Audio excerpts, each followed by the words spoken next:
Rusty, just from your point of view, the man sitting next to you has kind of been in the wilderness for a while. What's changed? What have you seen that's got him back into the fold?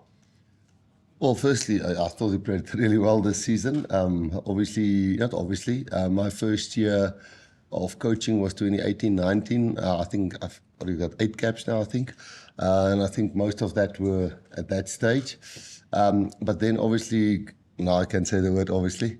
Guys like Faf, Kobus, Jaden, a few of the guys, there was really well-established guys that played for us there. Even a guy like Herschel, was part of 2 World Cups, if I'm correct. So there were really a bunch of good nines playing really well. And sometimes it's not because one player is not playing well enough or not Springbok class. It is just because there's some other guys who's also playing really well. But I think none of us can look past the fact of how well he played this year.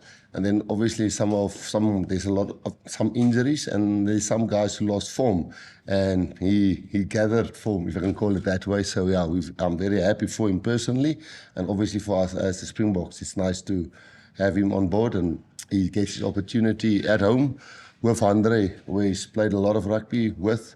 So hopefully that also helps him to, although he's got, I think, 8 or 9 caps, I'm not 100% sure.